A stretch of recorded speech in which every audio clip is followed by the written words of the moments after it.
Welcome everyone to another FPL Jedi Show deadline stream. We are going into Friday night deadline again.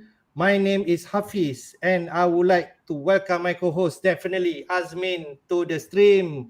How are you tonight? No, I'm good. I'm pumped up. It's getting exciting. Lots of things happening. I can't wait to get into it. Yeah, we are excited to be, and I would like to remind everyone, Game Week 22 is a double game week for two teams, which is Manchester United and Leeds United. So most definitely our focus will be tonight to see the team news and quotes by the managers and the rest of the team news that are going to play for Game Week 22.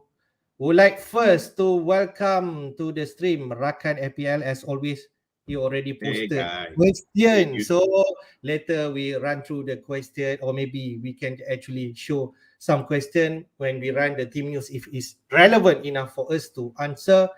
I think I'm pumped up. We already have some plan for this double game week for sure. We already ran through during the midweek, and we'll see how we're going to end up in terms of our transfer plan. So let's jump straight, to Game Week 22 fixture. Just quickly recap. We are going to have Friday night deadline. That's for sure. Okay. Where Chelsea will face Fulham at 4 a.m. tonight, Malaysian time. So I'm excited to. I think there's news that Fernandes, the new league signing, is timely registered and he can actually play this game. So I'm excited whether I can wake up at 4 a.m. is another question to see this game. All right. And then Saturday night, early kickoff, will start with Sean Dyche will actually be in charge for the first time. But it's again the first team at the top of the league, which is Arsenal, that cannot come as easy as is possible for the first game. And then at 11 p.m. we have various of matches. Aston Villa will welcome Leicester to their turf. Brentford will face Southampton at their own ground. Brighton, high flying right now, will welcome Bournemouth, who actually need points. And then Manchester United, who are going to double this week, will face Crystal Palace at Old Trafford. And then Wolves, again, they will welcome Liverpool to their turf. And then at 1:30 a.m., Newcastle will welcome West Ham, David Moyes against Eddie Howe for this battle. And then on Sunday night, we have Forest versus Leeds, who are going to play double this week. And then the big one, Spurs versus Man City. And then at midweek, Manchester United versus Leeds United. So most definitely, we are going to focus. We jump straight to Manchester United versus Crystal Palace team news first, because everyone will be excited to know what Erik ten Hag will say about this. We go to Manchester United versus Crystal Palace first, what both managers has been saying. Okay, so obviously the biggest missing person is Eriksen, but the question now is Martial. Will Martial get the nod? It looks like he won't be. So we'll have to see how it is. It's like we're not sure.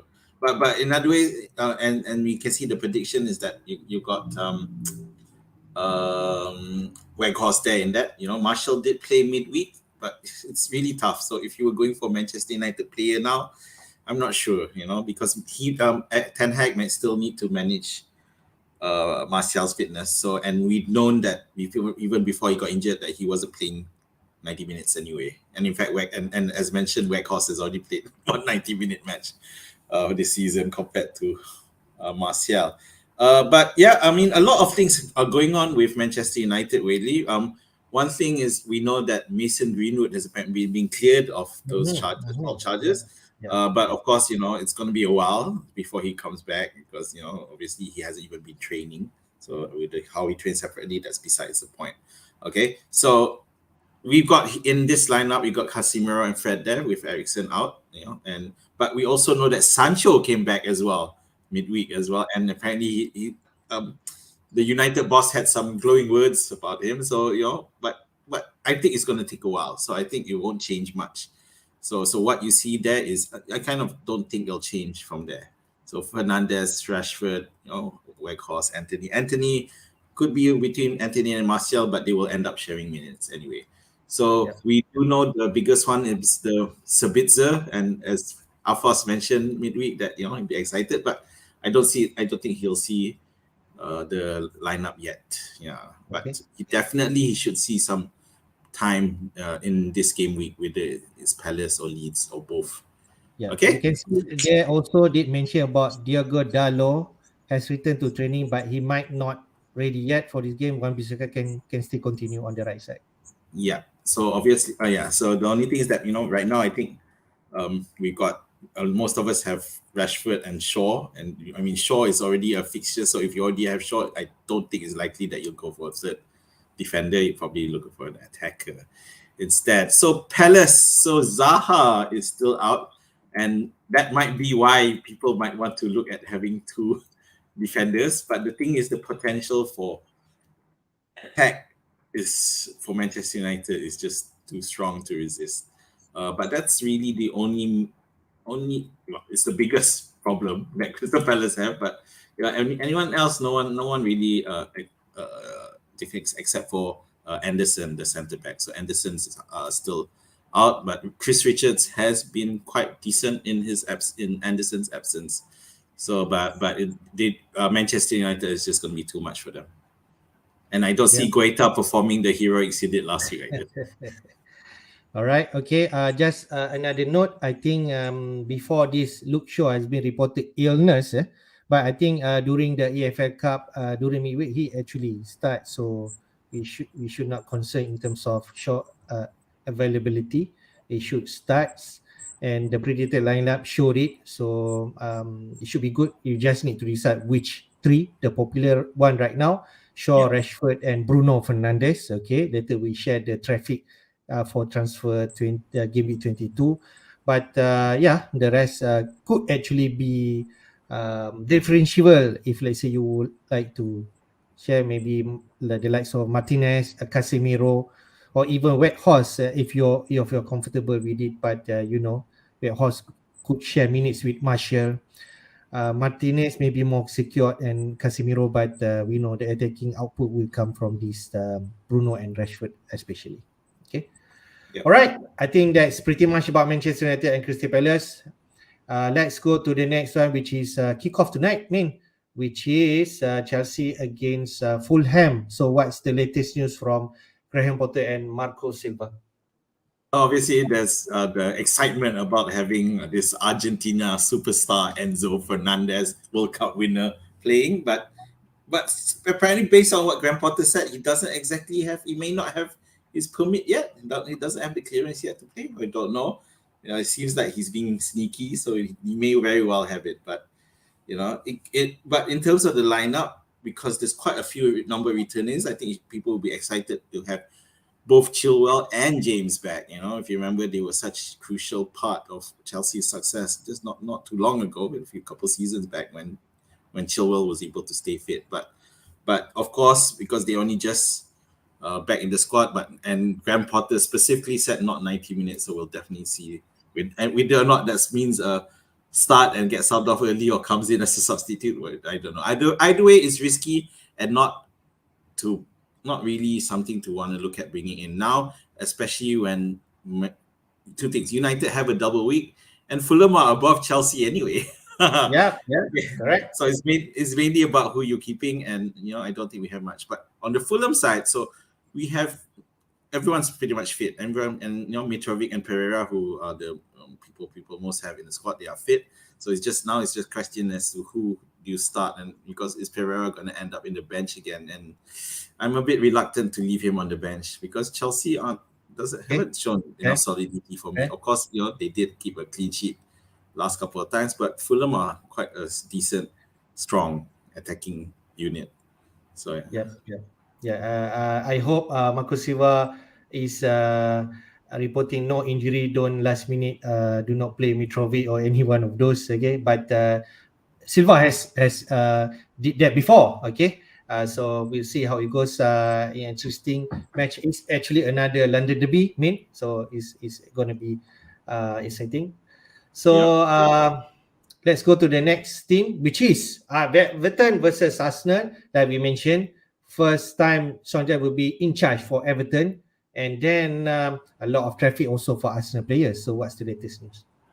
Well, everyone's favorite filler Patterson is still out. Yeah, a lot, but apparently a few people are getting fit for the Everton side. Just quickly, because we're not looking at picking up Everton players anyway, but it's just a case of how strong do we think Everton will be under Sean Dyche, because a lot of people are planning to bring in Arsenal players, especially for the week after where they have a double week. So the question is, it's important. Assuming you already have enough Manchester United players, do you want to spend a transfer or two on Arsenal players just to exploit this match? And I think you can, because I don't think Sean Dyche will be able to do much with this first week. Of course, we've known how strong he can set up the defense as he did with Burnley, but let's not forget he did end up losing his job eventually. Can he do it with Everton? Not yet. So I think on the Arsenal side have a few injuries, but not with the key people. So the the only thing is that Partey, it won't be ready yet. Yeah, but given the form that Arsenal have been showing, it shouldn't be a problem. Smith Rowe is not going to be fit, so that's not a risk. That won't be risky. So the only worry now is those of us who still have Martinelli, because it looks like Trossard is going to be eating into his minutes a lot more. And that's it. But otherwise, Arsenal are fully strength, and you would expect to see the likes of Saka, Odegaard, Martinelli, Nketiah doing the thing again. Yep, I agree. And recently, if not mistaken, Martinelli did sign a new deal for Arsenal. So hope definitely there's a boost his confidence. But in terms of starting lineup, I suppose he's still there. Okay. In terms of Everton, I'm excited to see how the lineup will be. I'm expecting Sean Dyche to keep it tight. Okay, for his team, as we know, previously with Burnley can play tight at the back and then counter. And to be fair, Everton players are much better than Burnley, so maybe he can actually play some good tactical in terms of Everton players, but still have some quality. So we can see there, Tarkowski and Mane is actually ex-player of Burnley. They might be the one that can trust at least for the first game. All right, okay. I think that's for Everton and Arsenal. Arsenal pretty much okay. If let's say Thomas Partey did not make it, we could see Jorginho to come in and make a debut for Arsenal. That could be an option. Yeah, definitely, because he's been playing, so it's not like he's not fit or anything. So yeah. All right. Could be ready. Okay, fair. We go to the next one. Aston Villa versus Leicester. Okay. Pretty much what the managers have been saying. Well, firstly it's for McGinn, as I think mentioned, that is fit and available, but also for Digne. But question is, will Digne go back into the lineup straight away, or has Alex Moreno done enough to keep his place for now? Is it a merit base? We're not sure. But of course, Bailey and Watkins, with Ings no longer around, Bailey becomes even more very attractive option at a midfielder 4.5. Yeah. But of course, whether he not continues to keep that place, I don't know. But of course, another reason when we look at Aston Villa is because of Leicester, and quite a few people may be feeling Danny Ward for this one. I think it's a bit of a risk. I'm not sure whether Leicester will keep a clean sheet. But if you don't have another better option, then you might as well just go with him. Leicester looks like Vardy might be back. Not that, so whether or not he'll jump straight into the lineup, not sure. Nacho has disappeared off the face of the planet again. But what you see is pretty much it. Evans isn't around. Who's the other guy? Ndidi is not there either. But having Maddison and Barnes there, Maddison back, a fully fit Maddison could be good for Leicester. All right. Okay. Pretty much that. Not much interest because they both team are not playing any double game week Okay. anytime soon. So let's jump straight to next one. Brentford versus Southampton. Some people still have Tony in their squad. So what's the latest news for both teams? Okay, so yeah, so no real issues with Brentford. Brentford are pretty much the keepers except for Jansen, who's still not going to be ready, and the other two on on Baptisti and Onyeka are not going to feature either. But on the Southampton side, so we got KWP, who looks like he's going to be a doubt. Obviously, the question is how will Southampton integrate these new signings? So it's a tough one, but of course we're not going to look at them. I think that whoever has Tony could still continue to field him. It might take a bit more time before we might see Southampton improve, but it won't be this week. Yep, pretty much that's the news for both teams. Let's go to the next one, which is Brighton, who are really high flying. And to be fair, there's a lot of interest for Brighton assets versus Bournemouth, who are actually struggling right now. So what's latest news from D Zerbi and also Gary O'Neill?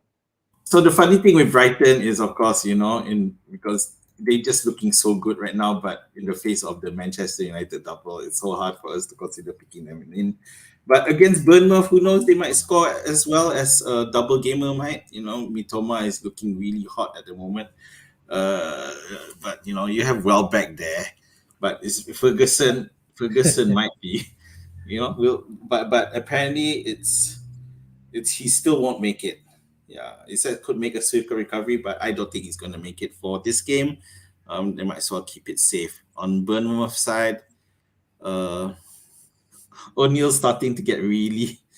He's clearly on defensive mode now. He doesn't like talking about, because now he thinks everything he reveals too much team news.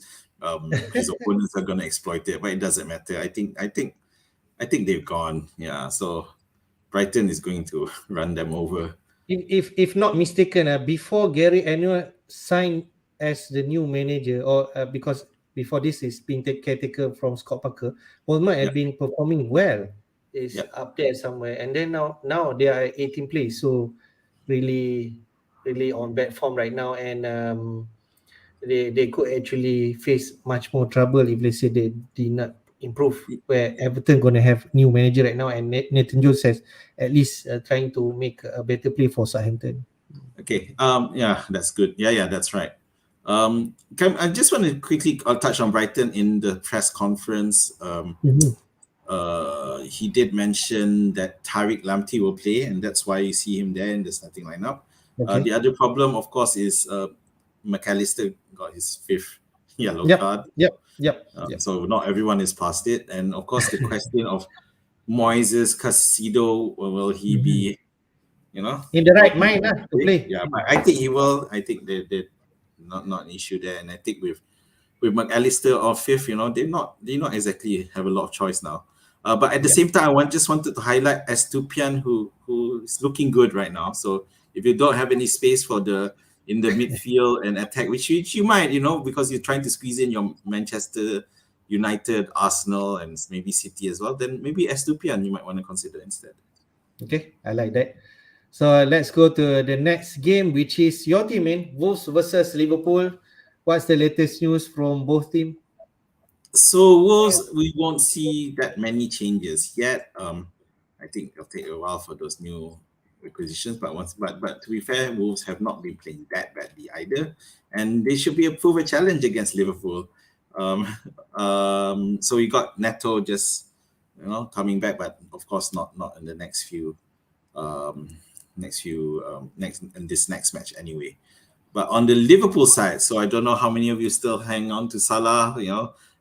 Probably Darwin himself is now a differential in terms of owners. But yeah, you wouldn't think that Liverpool could keep a clean sheet even against Wolves at the moment.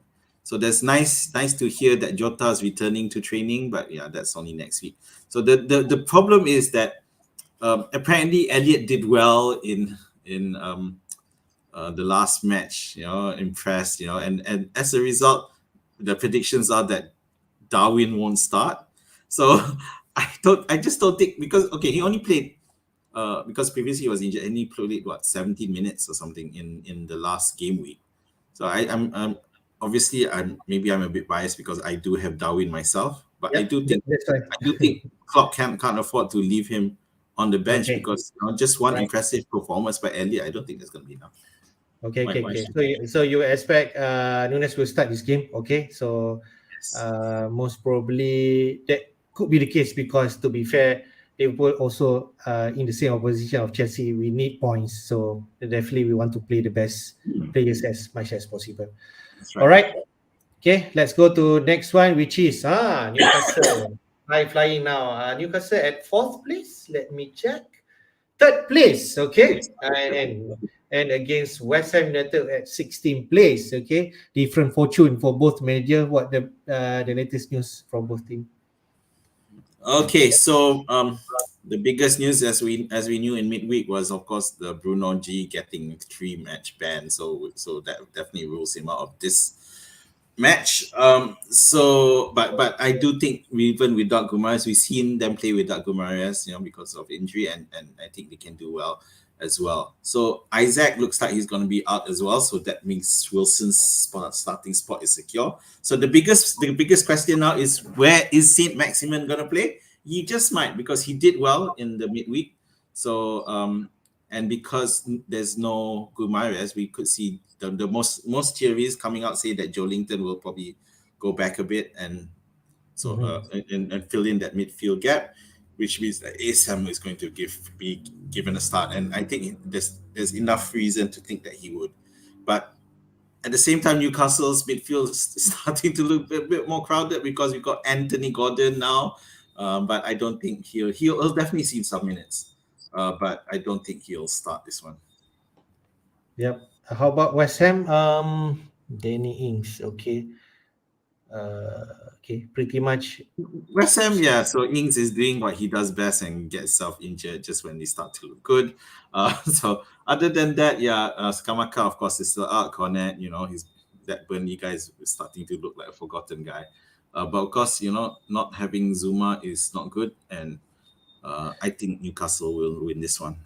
Yep, I think they are really on really good morale right now after they're qualifying for EFL Cup final against United somewhere in week 25, and then at the same time, regardless whether they're missing Bruno G, I suppose Newcastle are a better team anyway against West Ham right now. So I expect a win and another clean sheet, man. So you're gonna enjoy this double defender from Newcastle. I think so. Okay. Next one, Leeds United against Forest. As we all know, Leeds United is playing double this week, and there's some big news in Leeds camp in terms of Rodrigo, man. So what's latest news?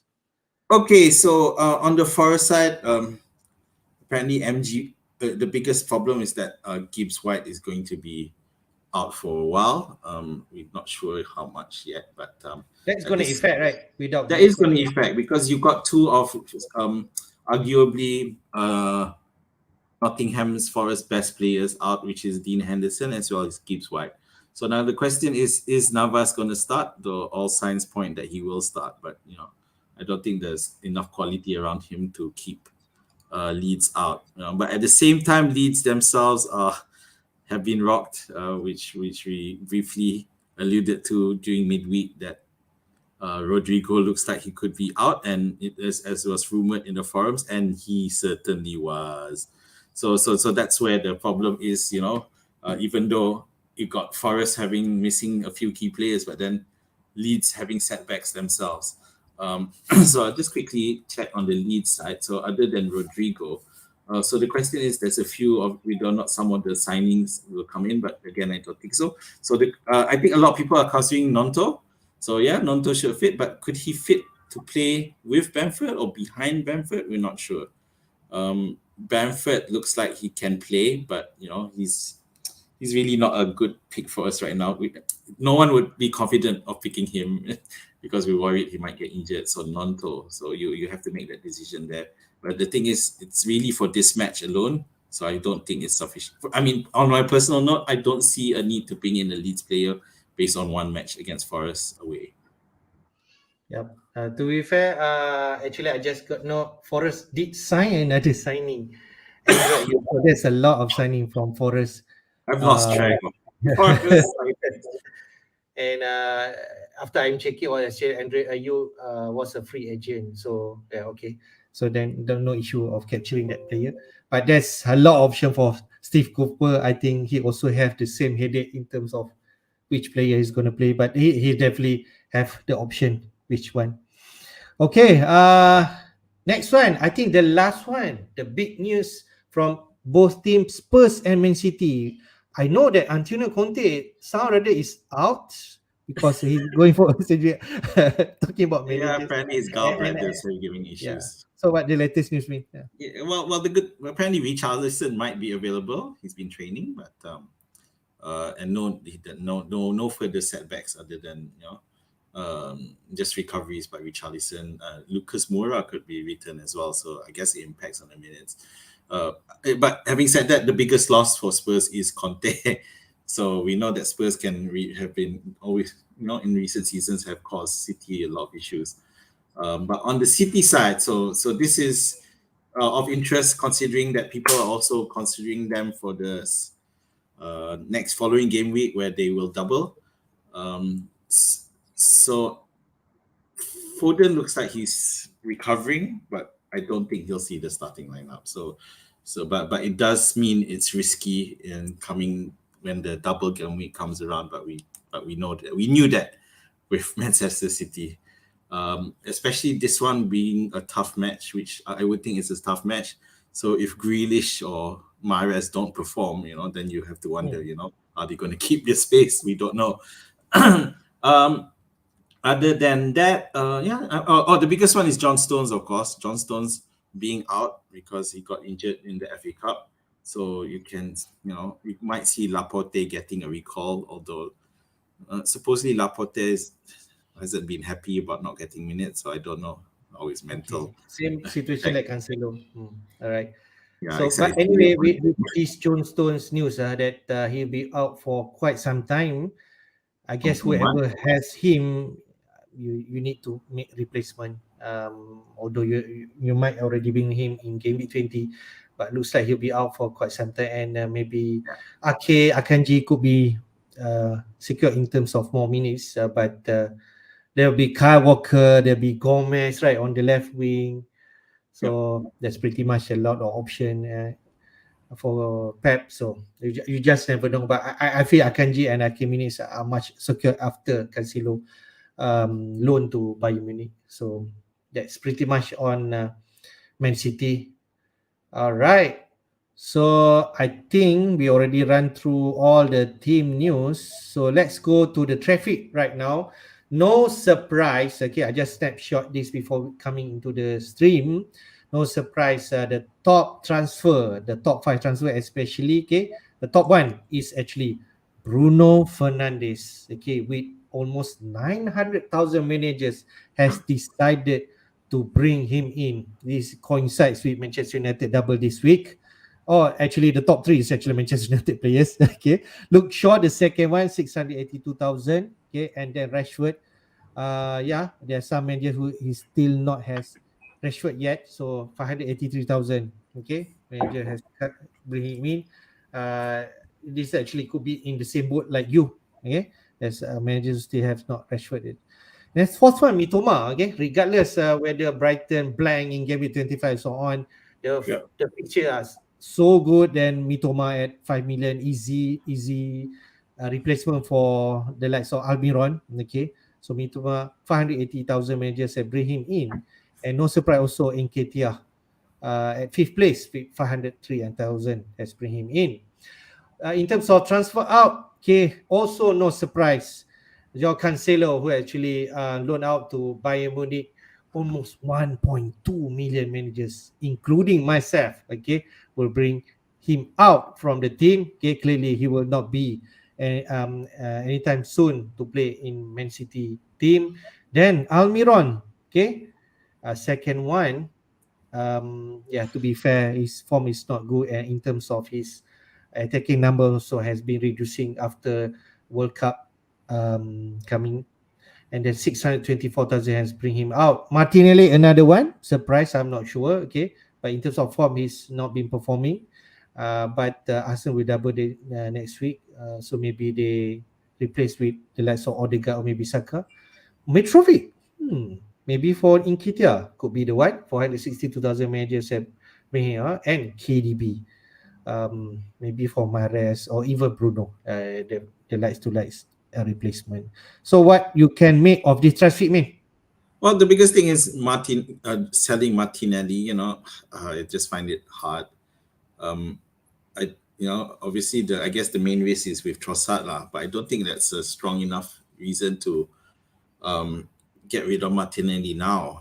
I think we should still wait and see until the double game weeks and see what happens there. So Mitrovic is a bit of a surprise. Are people suddenly confident about Chelsea, or is just that more confident about Chelsea, or is it just that people are moving to Nketiah, as a better option? Because I don't think I would sell Mitrovic now at the moment, even though despite those penalty debacles that he's had, but it's not strong enough. Don't remind me on that. Sorry. So now, but the KDB thing, yeah. So I'm one of those. I've sold KDB, yeah. So and brought in Fernandes. We'll check out the team later. But it's just that because KDB hasn't returned, despite City winning, KDB has not returned. Hasn't been in bonus points either. So it feels like he's taking a back seat because confident that the likes of Grealish, Mahrez were able to support Haaland in terms of attack. But when we look at the eye test, it looks like there were a few chances that he tried to assist, sharp crosses, but they just failed to convert. So he's just one game away from maybe to finally exploding at some point. We just hope it's not this, because I've already sold him. So the other thing is so Nketiah is there in the top 5, but not Odegaard. So maybe Odegaard is already someone that people have already bought. He is, of course, the most top scoring midfielder at the moment. So yeah. All right. Okay. Pretty much we know. Looks like if you're still uncertain whether to bring in Bruno, there you are. Almost 1 million manager has decided Bruno could be the third asset that you need to have for this game. Okay.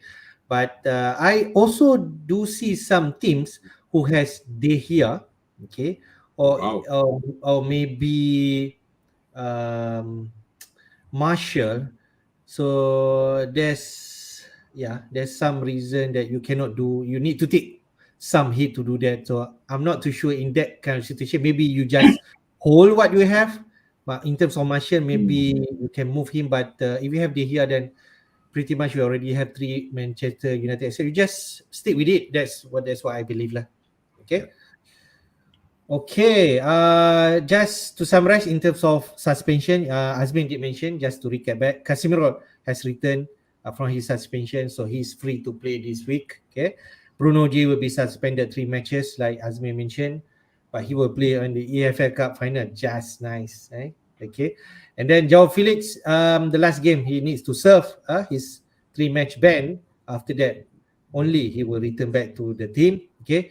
As Mehdi mentioned, Alice McAllister will be out this week, 1 match. And then Robin Koch from Leeds also will miss this game after receiving his 5th yellow card. The rest, okay, the threshold will be 10 yellow cards. And you can see on the other side, the most people will thought is actually Tony with 7 yellow cards. He has 3 more cards before he will ban for 2 matches, but there's a lot of matches coming up. Okay, so I think pretty much that. You want to say anything about this? No, nothing there really. Joe Linton, yeah, I mean, at the end, the 7 is still quite a long way, but of course, Casemiro coming back is fantastic for this one. Given they did lose against Arsenal, yeah. So yeah. Okay. Having Casemiro back is good.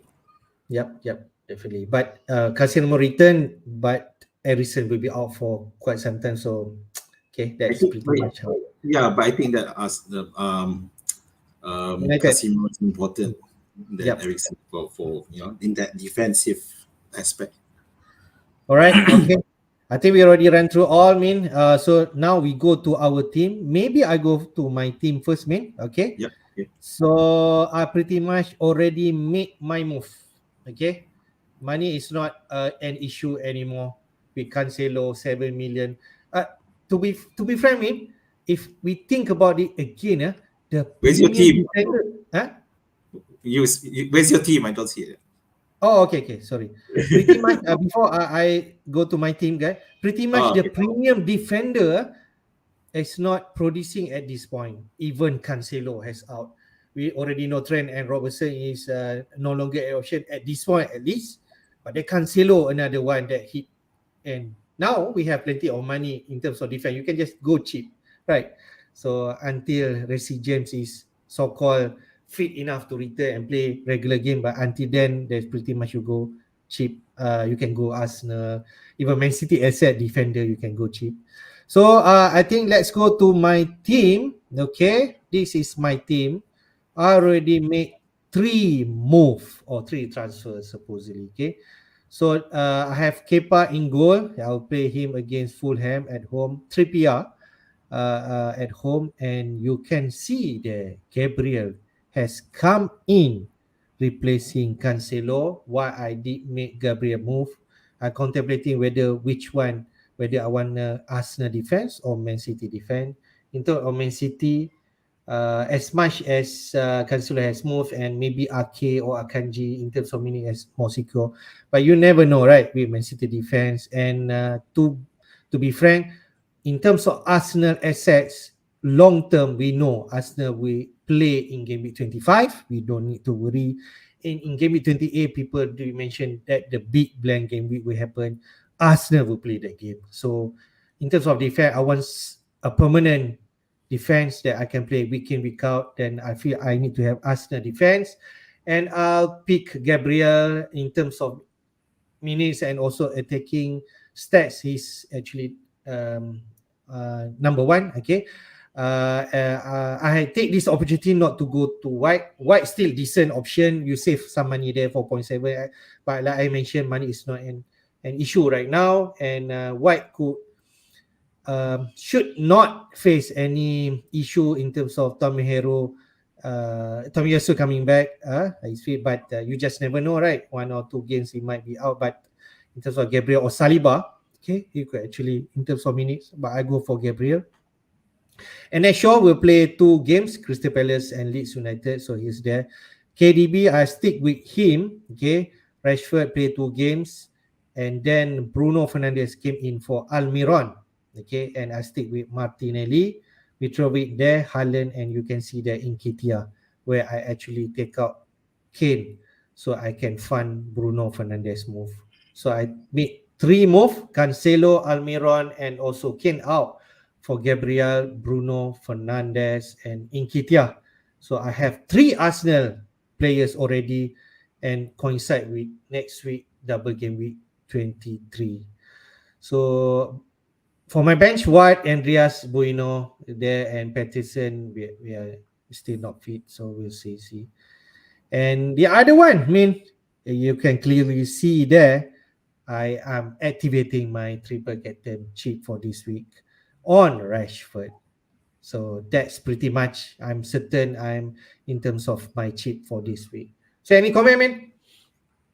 Just that.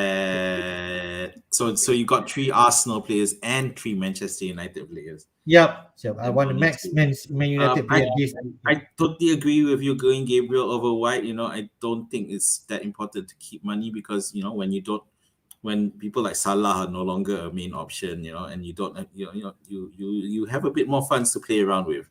The only question is whether Kane will, come back because after the City match, he has some decent matches. The Spurs have some pretty decent lineup. So, but Understand. but yeah, you wouldn't want to bring him now anyway. So no, I'm good. So actually, I have 2 Man City player, and next week we'll decide whether Mahrez is the one to bring in for the Bruno Fernandes, or I still have option if I see a different Man City players that can actually come in. So pretty much I'm locked in terms of me. I already made my transfer, so I'll take a hit this week. Okay. Hey. doing Azmin. Yes, and it's actually my third hit for this season. All right. Okay, not doing an Azmin. Let's Okay. go to your team. All right. So we'll go to my team now. Okay, so you can see, right? Okay, so I've got Ward. So I had to choose obviously between Ward and Goita. I'm going with Goita. It doesn't make sense for me to also want to pick Ward. It doesn't make, considering I've also brought in Rashford and Fernandes.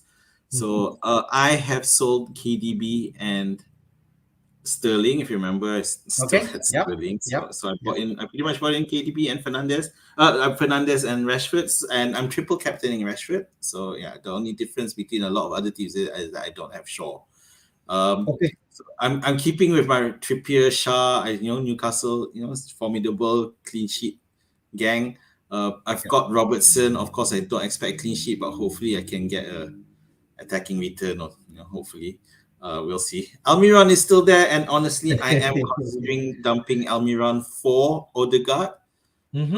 Also to free up the Newcastle spot, because if I might want to look at bringing Wilson in at some point. But we'll see. Wilson, we'll see. Okay. Mitrovic. So Mitrovic stays there. Darwin stays there. So that's the biggest call.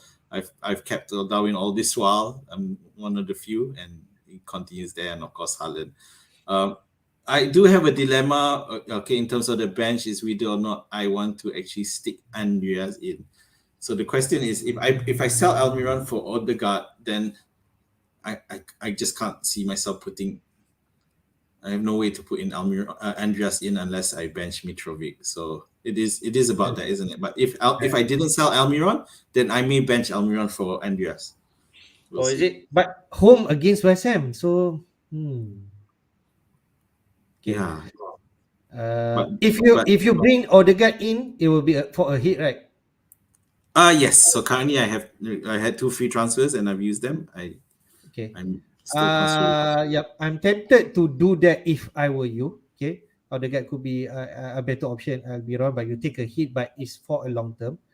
But maybe you actually give a last chance for Almiron and see, then you can see. Okay, clearly Odegaard is the number one player for Arsenal, but you can actually have option to see Arsenal teams one more before you actually go in which one for Arsenal asset, because you have one Arsenal player, right? Currently. Yeah, I only have Martinelli. So the question is whether or not I want to take a hit to bring Arsenal player in now, and then bring a second Arsenal player in the following week, or save my transfer and bring in 2 Arsenal players next week. So I'm still, I can still see myself going through. There are merit between two cases, where I think if you decide not to transfer, also it's a good thing. You can see whether which one Arsenal, then you can go in. Say you see Saka and Odegaard, maybe you want to do that, or maybe Nketiah squad brace, and then you can decide to replace between Mitrovic or Darwin next game, or suddenly I don't know, Saliba scored some goal, and then you decide, maybe Arsenal defense. So you have the opportunity. You see the last game, or maybe in that case you can see some already tiba one of the player injured. So then you have option. They get injured. Then thank God I didn't bring him. So that could be a scenario that can happen. So if you ask me, I'll give Amiro another chance and see next week. Let's see. Don't know. All right. Okay, you're going to triple captain Rashford, right? So don't forget to activate. Activated already, because that one can be reversed if I change my mind. But, okay. Yeah. All right. Okay, pretty much we are locked in terms of our teams. Let's go to question. Definitely from Rakan FPL. He asks, bench Haaland against Spurs or play much? Which is a good move? I'm not sure, me. I don't know. I'm speaking as someone who hasn't had Haaland for quite a long time at some point and suffered by not having it. I don't think it's feasible. I think we should just play Haaland. I think the risk of but if possible, I'll play both and just find somewhere else to bench, because much. Who else is on the bench? That's a good question. We did go through this. What or Gabriel? If money not an issue, I feel better about Gabriel. What do you think? Yeah. I'm still Gabriel as well. Yeah, in fact, yeah, it's also or Saliba, one of them. I Okay. do want. Yep. Yeah, I agree. Modric starts. What the odds of him starting? I'm not too sure. I think this Chelsea lineup you still need to wait and see, and then you can see which one that really perform. Or Havertz could continue up front, and Modric could actually start from the bench. You just never know. So I think it's a wait and see. Next man, for you, I think Odegaard or Nketiah. You favor Odegaard, I suppose. Odegaard, yes. Pretty much rakan IPL, if I have option, Odegaard is number one. But in terms of my team structure, I'm bringing Nketiah this week, and no room for Odegaard for this week. But we'll see how it goes next week. Triple captain on Rashford or Bruno. If you have this option, Rashford, Bruno. Is it a debate? It's hard because the last double game week, Fernandes scored more than Bruno. Fernandes scored more than Rashford. Yeah. Yeah. But I still go for Rashford. Speaking of someone who had Bruno in that week that he did score the more Rashford, I still go for Rashford.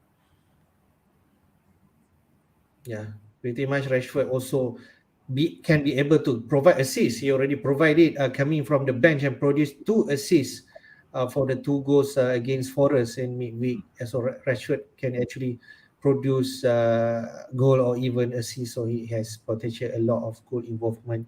And we just never know who's going to take penalty, right? So we shall see. That's another good question. So next question, with McAllister suspended, will this affect Brighton gameplay? I don't think so. Any replacement can actually. No, they did well during the World Cup when he wasn't around. So not much effect. Yeah, credit to the manager. Right. So in terms of team news, just now Chelsea, Jesse James could be available, but whether he fit to start, I'm not too sure. We still wait and see for me. I think he's. What do you think about Jesse James? I think he's fit. He just won't start. He just will play when we 30 to 60 minutes tops. So yep. Based on my experience, when I bring in Jesse James in game week 70, and then he did not record 60 minutes and lose the clean sheet. So I feel I'm gonna be careful when thinking bringing Jesse James. I need to see him fit to play 90 minutes for a few games or something like that. Then I'm more comfortable to bring him in. That's what I feel. All right. So we come to the end of the stream for deadline. Game week 22. Would like to remind, okay, it's 12:50 a.m. and the deadline will be at 2:30 a.m. because the first match, Chelsea Fulham, will be at 4 a.m. We will still have time, okay, but not so much time. Don't forget, if you are still around here, do hit the like button and subscribe to our FPL Jedi Show YouTube channel to receive early notification whenever we are live.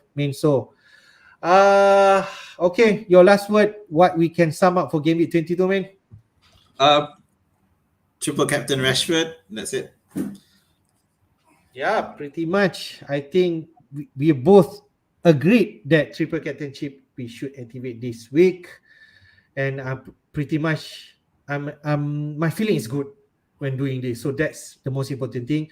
I do also watch some other YouTube channel from FPL Plus and FPL Harry did mention in terms of their strategy. They did mention maybe in terms of triple captainship that you need to use early because then you need to suggest. We have another 3 chips coming later in the season, which is the bench boost, the wildcard, and also the free hit. So those are the double game weeks upcoming in future. Maybe those 3 chips that you need to strategize. So we just let the triple captain hit chip go first, and this could be a decent week to do. That's what I feel. So my last word, may the force be with you. Okay, Good luck to everyone. Make sure you lock your team before the deadline. And we'll see you again next week. Until then, take care. Bye-bye. Bye.